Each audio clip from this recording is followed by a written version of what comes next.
Welcome back with Pete and Ben. Healing with Ben. Today we spoke to Caitie from Caitie's Classroom and Super Simple Songs. Caitie has been a part of our life for around 4 years already, even though we've never met because we have nearly four kids. So Super Simple Songs and Caitie's Classroom is always relevant. I really think you're going to enjoy this episode and maybe see a different side to Caitie too. Thank you for tuning in. Let's begin. Firstly, Caitie, so for you, right, this is some guys reached out online, wants me on his podcast. Great. For me, you've been in my life for like 4 years already, so I'm a fan first. So I hope you know that. So two things: thank you for everything you do, and then more importantly, how are you? Wow, that's really sweet. I'm doing good. Things are very busy, as they usually are, but I like things being busy. But things are good, working hard and playing hard. And it's really nice to hear that you're a part of what we do. That's so great.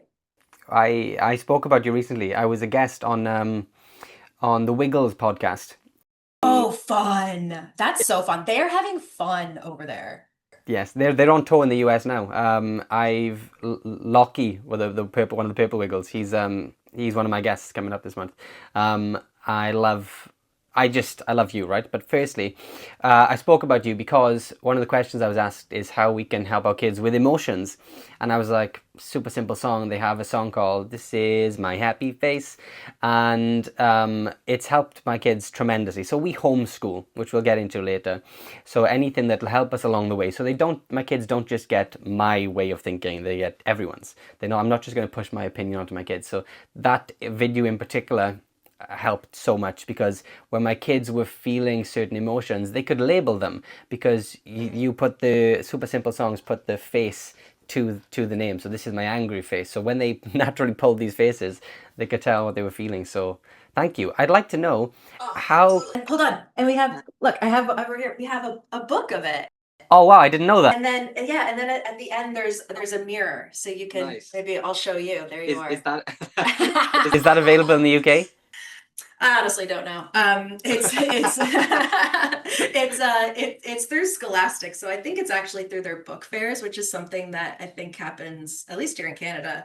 Yeah, it's a cool book. There's a video of me reading the book too on the Super Simple Storytime channel. Yes, you can see all the faces. Great, I'll take a look. Very, very cool. Yeah, emotions is a big topic that we want to hit from all different angles so that we can give kids the tools to talk about it. It's so important. Even like I don't want to dive too deep too quickly, right? And so my content, as you know, was about people who didn't have very good childhoods. So I wish that parents who they are out there, parents who are neglectful with their kids and they just give them screen time 24 hours a day. I hope they stumble across your videos and love them as much as my family has. It took me a long time, well, I don't say a long time because it sounds bad on me, to realize that it was your voice in Super Simple Songs because we were watching Caitie's Classroom and then we'd go back to watching Super Simple Songs because currently we have a 4-year-old. My second child was 3 last week, and then we have an 18-month-old and one due in 2 months. So we always my goodness. Yeah. Super Simple Songs is always relevant in our house. And one day I was listening to I was listening to, my kids were there too. It wasn't just me. I was peanut butter and then jelly, and I was like, oh shit, I know that voice, and then connected the dots. So I'd love to know how Caitie's Classroom happened and where that all came from. If you give me the honor of sharing your story, please. Yeah, well, it all started. I was a singer first, and Super Simple has been around a long time before I showed up. It started back in Japan with two teachers that were actually teaching English to students there, and they just found that there wasn't a lot of songs that they could use in the classroom. Just to give a little bit of a broader background, because sometimes people think like, oh, Caitie is Super Simple, she created it. It's like, no. This has been a train that has been chugging a long time before I joined the track, to keep that metaphor rolling. But when I showed up, they had been doing a lot of songs and a lot of animations, and they were starting to get into kind of more cartoon series. And they had a cartoon series called Treetop Family that they needed a narrator for. And I'd been doing music classes and singing for various composers and things, and I got connected with Super Simple and auditioned, and I was able to narrate and sing for that series, Treetop Family, which was great. And then they started thinking, well, maybe we should do a live action series. It was just a really cool time. They started to experiment with all kinds of things. So we did Sing Along with Toby. And then it was when YouTube was announcing their live stream. Remember when that was like a new thing? It was like, you can go live on YouTube. So that was a brand new feature. And the way it kind of works with YouTube, or at least my understanding, is that if you don't use one of the new tools, you are kind of at risk of the algorithm leaving you behind. So they were like, well, we should experiment with this. But at that point, it had just been cartoons, really. We had just finished this live action program. So they asked me if I'd be interested in developing a live show. I was like, yeah. So I brought my guitar, and it started out really just, I think I was like on a blue background, and I had my guitar, and we'd just go live, and there'd be a couple hundred people, if that.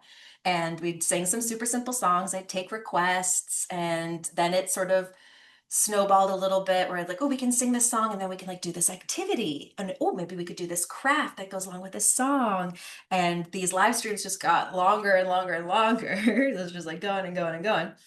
And then we're like, okay, well, let's make an actual show. So that's when we developed Caitie's Classroom. We created the costume that now we see in all our videos, and the classroom set.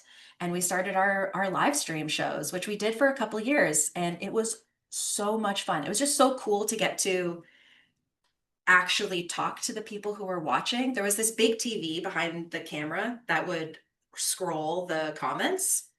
Um, and sometimes they'd be going so fast.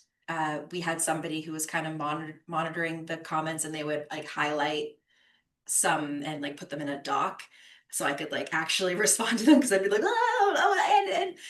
and yeah, it was just very, very cool to kind of do a craft and be like, what color should we use for this? And be like, oh, Ben in Wales says orange. It was magical. But as you know, like we don't do the live shows anymore. And that was for a couple of reasons.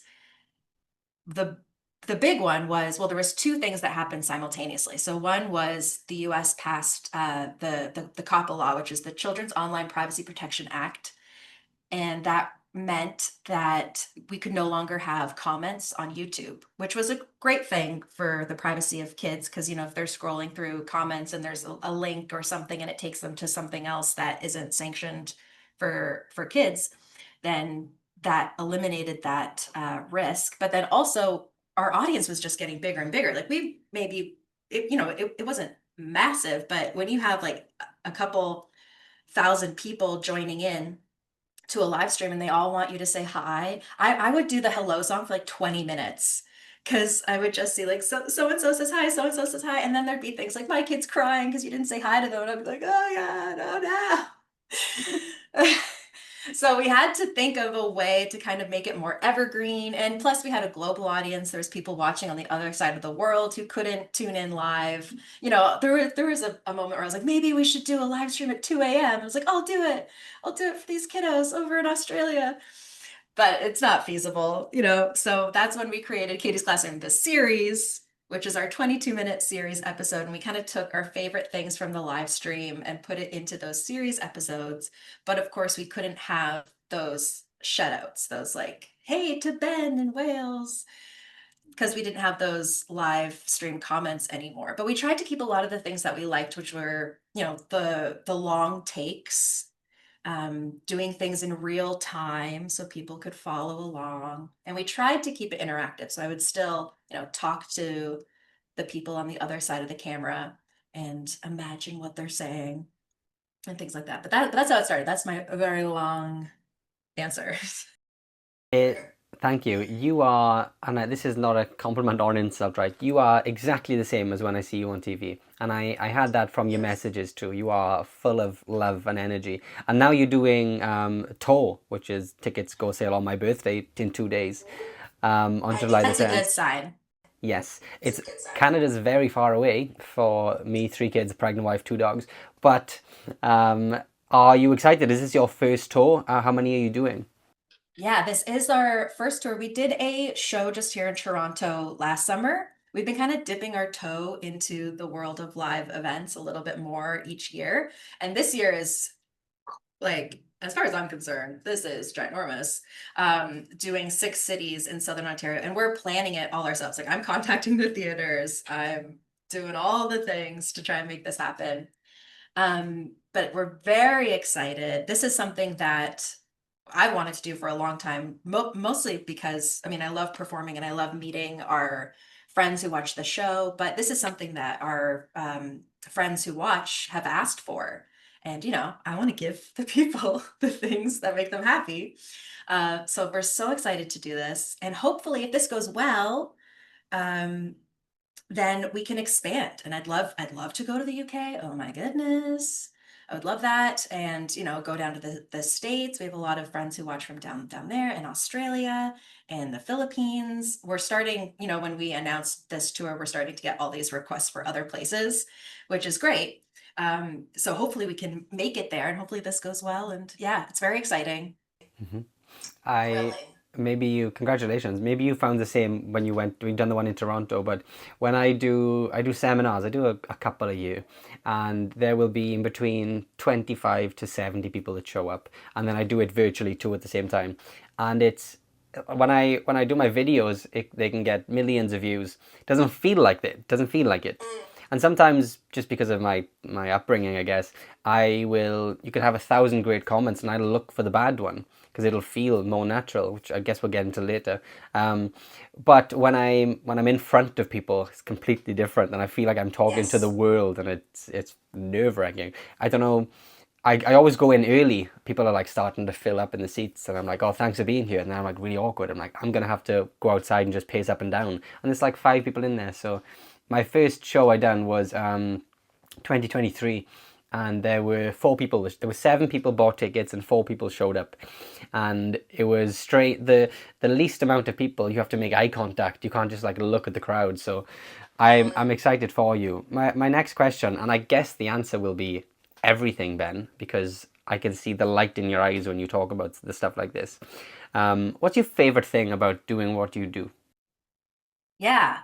Well, I suppose my favorite thing would just be how much how many different things I get to do, which is very cool. So, yeah, like we're coming up with the ideas and then producing them, figuring out how we're going to film it, and then actually going and performing, and then putting it out there and seeing the feedback. It's very cool to just kind of have so many different avenues to take, and I kind of well, I've said this before, but I mostly just say it to my colleagues. Like, it feels like we're just friends on our like cul-de-sac street getting together and like making a movie all the time, because it feels very like scrappy, and we have a lot of autonomy. So like we're just doing what we want to do, and that is amazing. It's incredible that Super Simple has this platform that we can do that for. Um, but, I mean, I think my favorite thing about the whole thing, if I can, like, smack it together into one cohesive answer, um, is that to get to help families and get to help kids, especially the feedback that we get from our field trips, hearing about how the field trip to kindergarten or to the doctor's office or to a restaurant helped kids feel more comfortable and confident when they had to go. 'Cause I remember what it was like to be a kid, and I remember how unsure I felt all the time. And so just to help, and now that I have like family and friends who are becoming parents in real time, like you know how hard it is. And so just to give kids and parents tools to help make their lives easier, and you know we're entertaining, but hopefully they're also picking up a lot of cool values and information and things like that. So that's kind of what keeps me motivated and going. That's my absolute favorite part, is like, what are the ideas and what's the best way to create these things that are going to help and enrich families? I love that. Yeah. Sounds like you are living the Yeah. dream. Sounds like you're living the dream.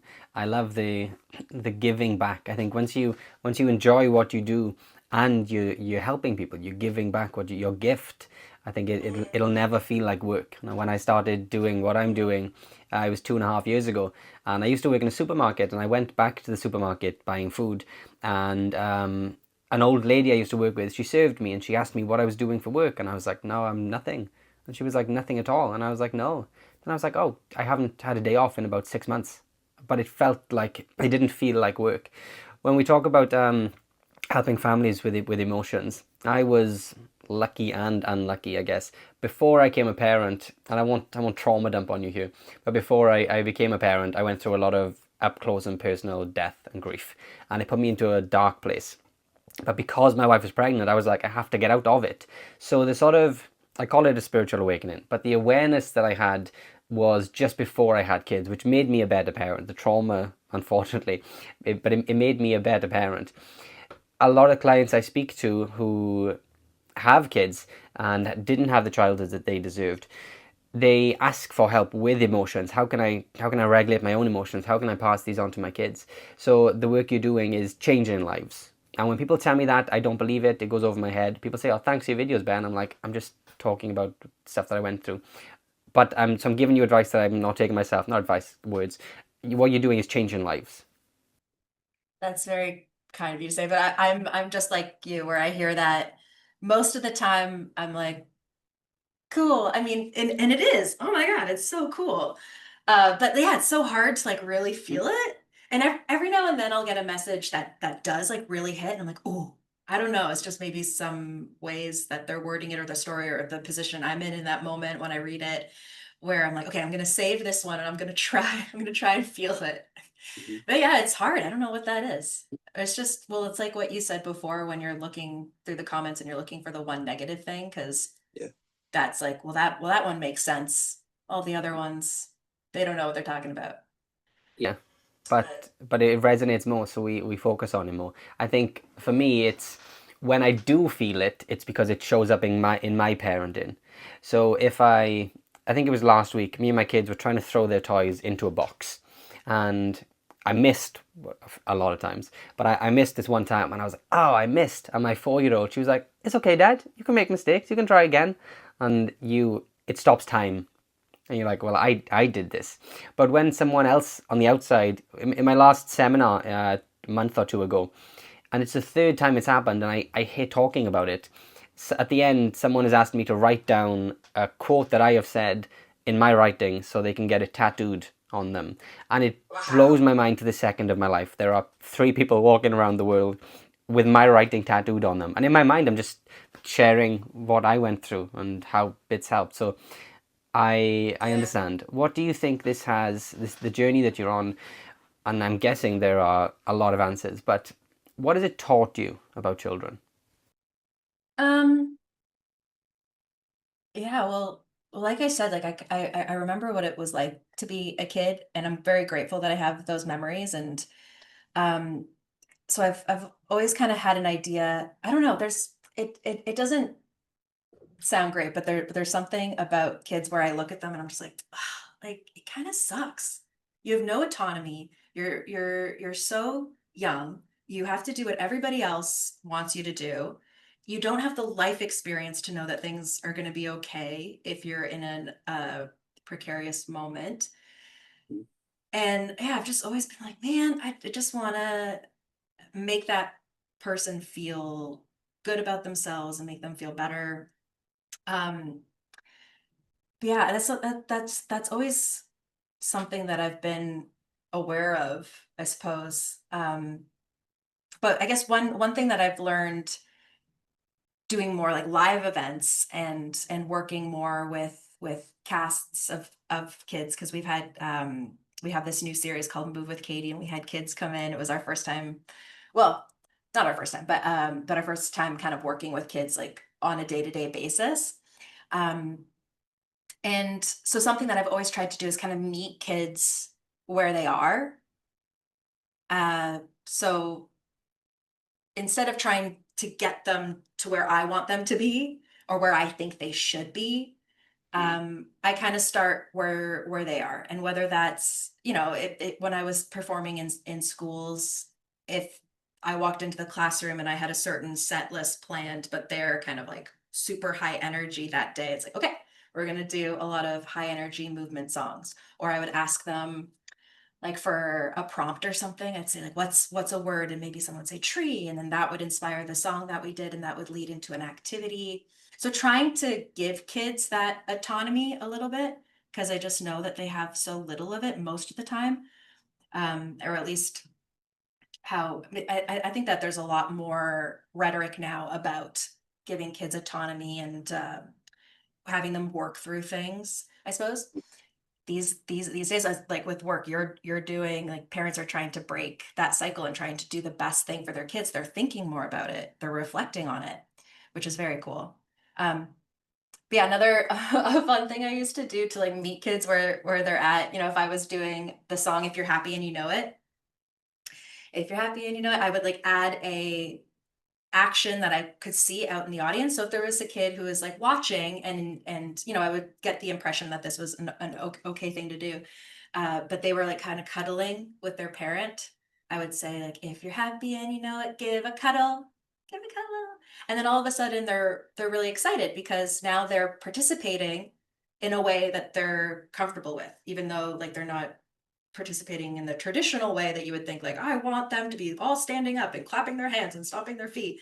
You can meet them where they are, and then help them feel like they can participate and be who they are and still be a part of it. So that's something I've always tried to do, I suppose. It's Yeah. lovely. We a lot of the time it comes down to we give the love we never received.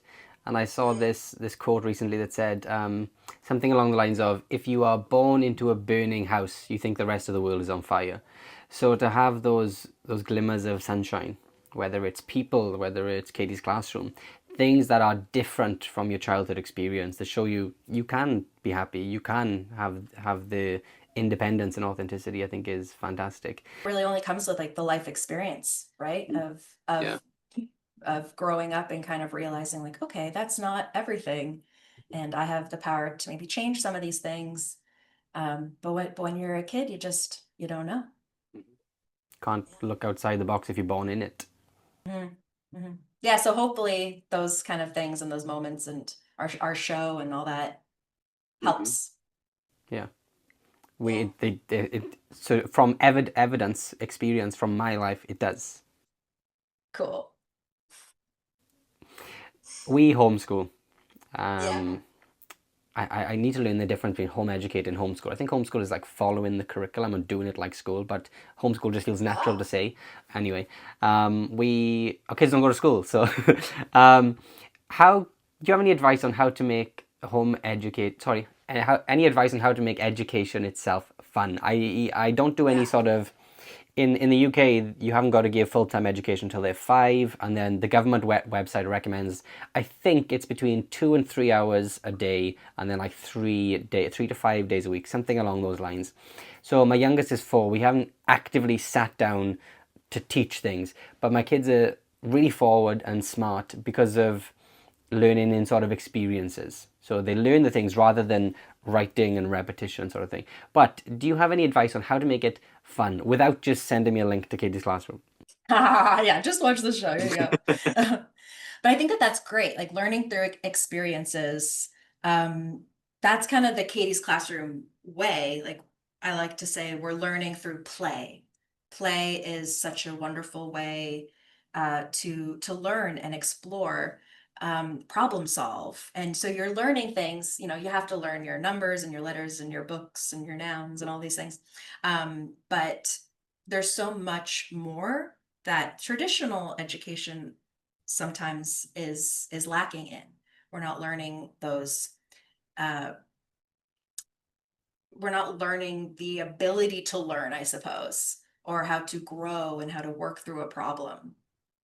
Um, so hmm.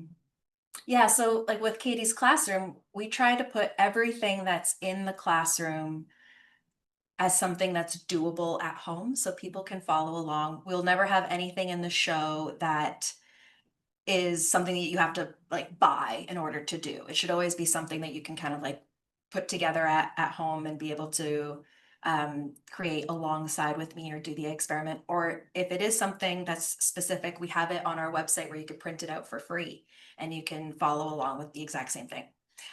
But so the main thing that I think about now when it comes to education, because we actually just launched a product with Oxford University Press in Spain. It's a product to help kids learn English. They have a large English curriculum, or not curriculum, but I suppose a mandate. They really teach young kids, like from 3 to 5. This product is for to learn English, and it's all through learning through songs. And so I was over in Spain talking to teachers about what they would like to see in the product and what we hope the product would bring to the classroom. And one of the things that I thought was so cool about it, like I think it's the coolest thing, is it shifts learning from an extrinsic experience, which would be describing things like studying for a test, trying to memorize things, reading from a textbook, to an intrinsic experience, which would be like learning to ride a bike. So you're learning through doing, and oftentimes you don't even realize that you are learning. And then it becomes something, it's like listening to a song. You're not studying the lyrics, but somehow you know all the words to your favorite song. So that's what I like to think about, how we can make learning an intrinsic experience. And then it not only makes it more interesting for the child or for the adult, for anybody to learn and to engage with it, but it also I think creates like more of a love of learning to continue your learning journey.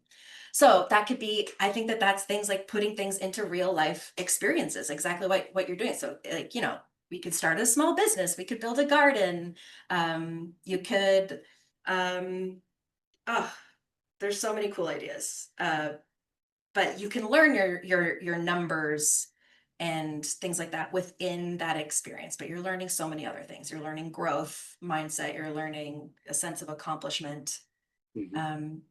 Yeah, so just exactly kind of what you said, kind of already putting things into experiences and activities and learning through play, that the real world type thing, which I think is such a gift.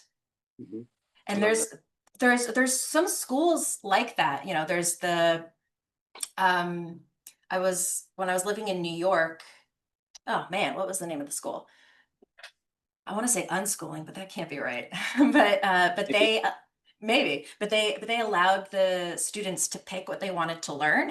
So they were really into race cars. They said, okay, let's make your project learning about how to build a race car, and maybe you could really build a race car, and you're going to be learning like tons of different core curriculum ideas through that activity, but you're now more motivated and in your learning by doing that because it's something you've chosen.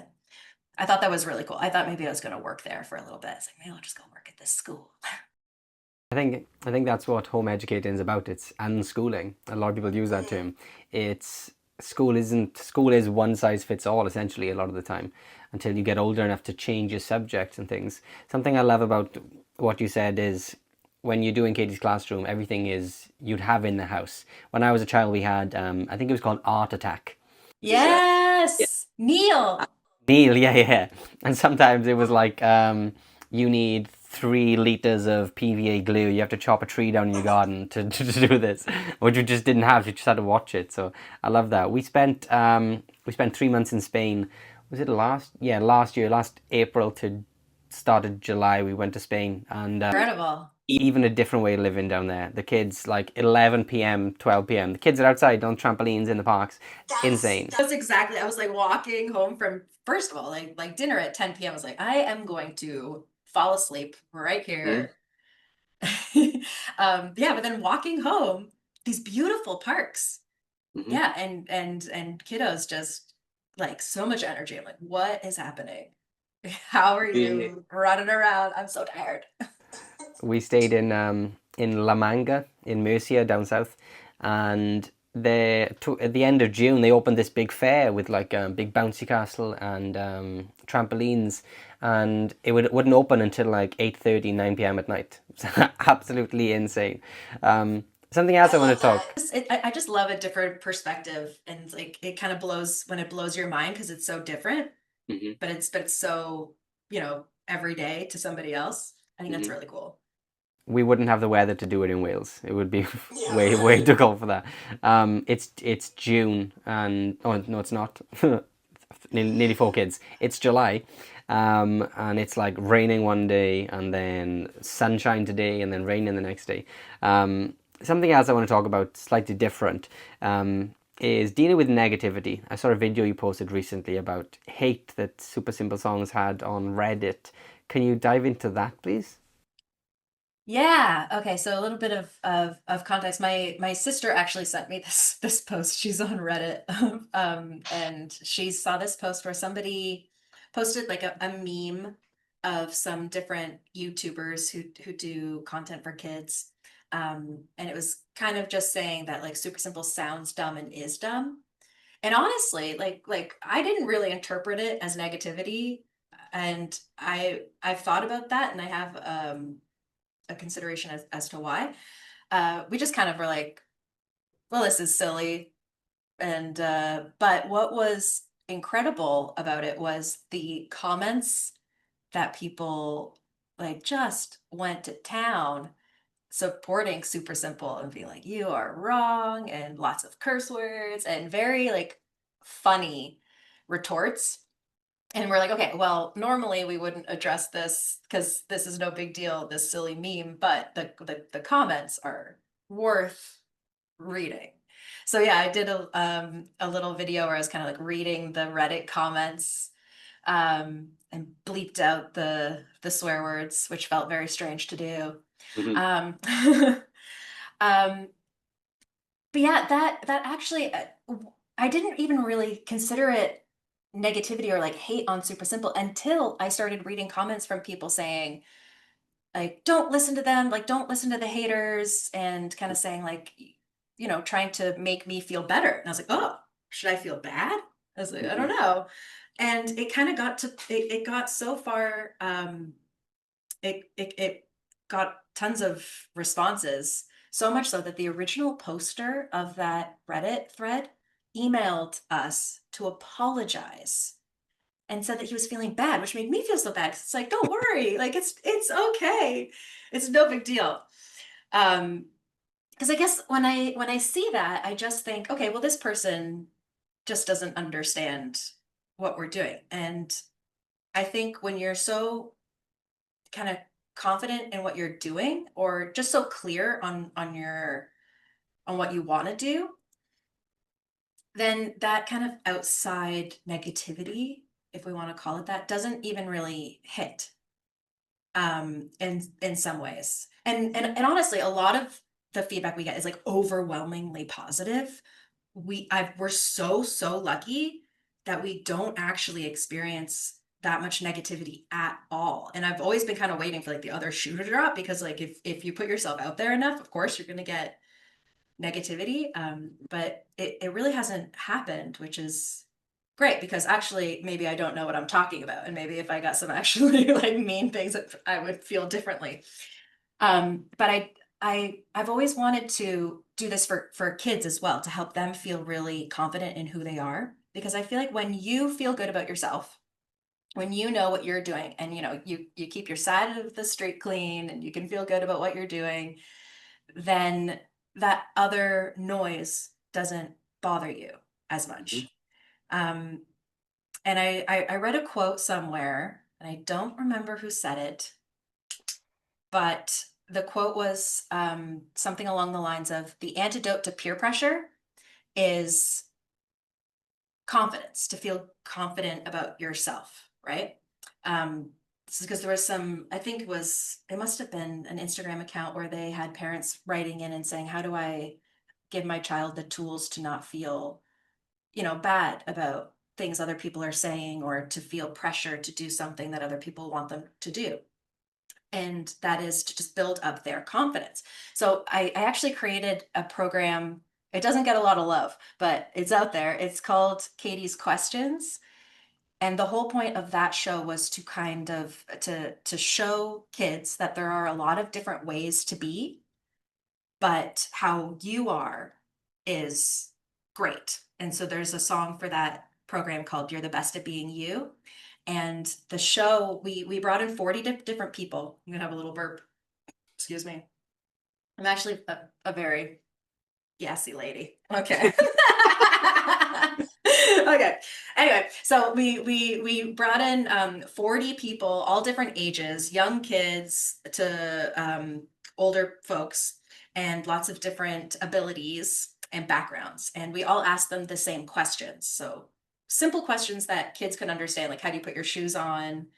And then we would have somebody, you know, who has prosthetic legs, and we're talking about how they put their shoes on, or somebody who really likes high heels, or somebody who's like, I am very particular about my shoes and I don't want to crease them, so I am very careful. And then somebody else is like, I cannot be bothered, I just like wear flip-flops. Or someone else is like, I can't bend over very well, so I use a long shoehorn. So all these different ways that you can do something, you know, I never think about how other people put their shoes on. I've always just put my shoes on and it's the way I do it.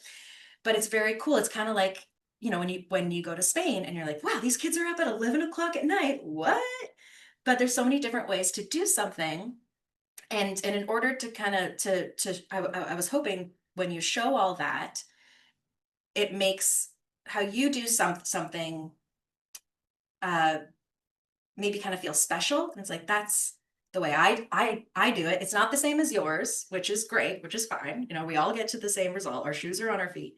But we have a different way of getting there. So that was kind of to help kids feel confident, and then to hopefully help with that negativity. Because I think that that's how I deal with it too. Mhm.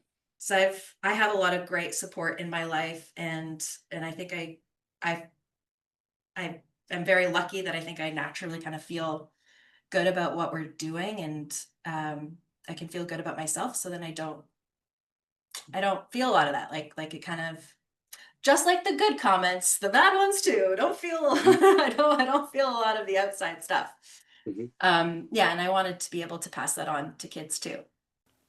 I think what other people think of you is none of your business, which is a hard thing to grasp. I saw a video recently of a parent teaching a child about something similar, but it was the parent says something like, if you squeeze an orange, what comes out? Orange juice. If you squeeze a lemon, what comes out? Lemon juice. And then it was like, if you squeeze an angry person, or if you squeeze a sad person, what comes out? Sadness. That it's coming out of them and it's nothing to do with you. I'm probably butchering what that video said, but the message is there. I've got two final questions for you, Caitie, if you wouldn't mind. No, yeah, I really like the fruit thing. Yeah. I wrote down orange, cool. So I'll see if I can find a video and I'll send you the link. Yeah, cool. If you could have a short conversation with 10-year-old you, what would you say? Holy macaroni. Um,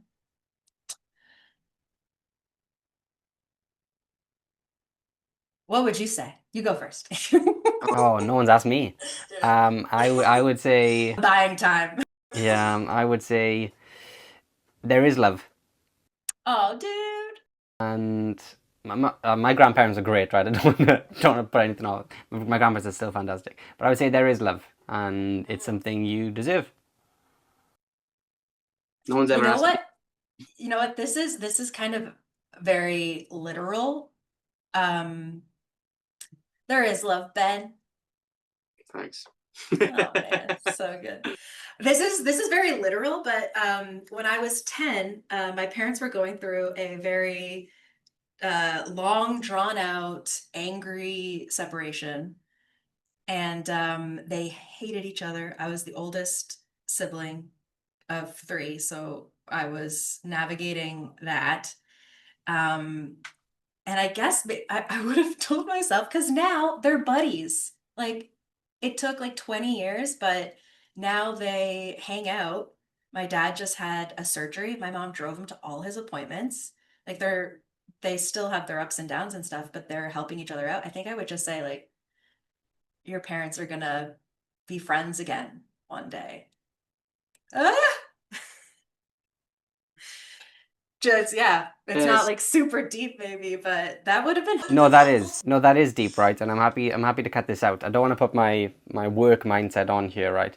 But Love that. I love that. Tell me. if they went through long drawn out separation, and you being the oldest, it caused a lot of stress on you. You didn't know, everything was up in the air, and then they're friends now.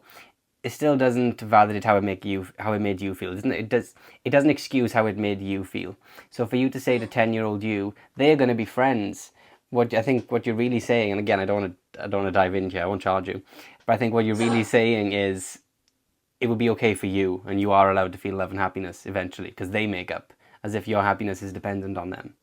Right. I guess, yeah, I wonder.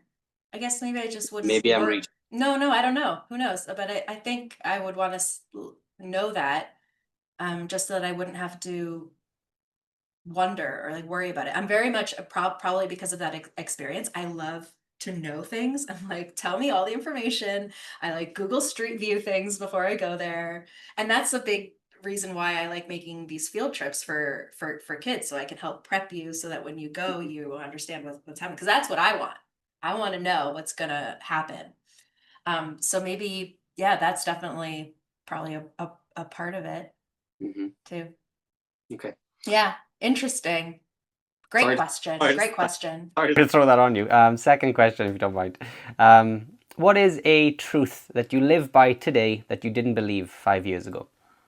5 years ago. Okay, 5 years ago was the pandemic. Holy moly. Okay. A truth that I believe now.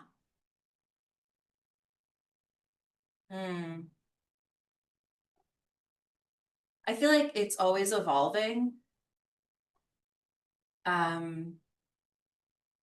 But the sentence of like, and everything's gonna be okay, even if things like aren't okay. And what that means, I think, changes. So maybe I like believed it in a different way 5 years ago. But yeah, that even if everything falls away, I don't know, it'll be okay. But maybe that's, I don't know, because also the world's on fire. So so maybe that's harder to believe. These are great questions, Ben. Thanks. I'm starting to regret asking them, because that was the first time I've ever seen you not smiling ear to ear. So Okay, I also love melancholy. I also love to reflect and think about the things. Yeah, but also I mean what you said too is that there is love. Love is there and it will be there. And I feel very lucky that for me, at least in the last 5 years, it's just been growing and growing. So it's been growing and growing because of you. So oh boy. not happening to you, it's happening because of you. So thank you so much for your time.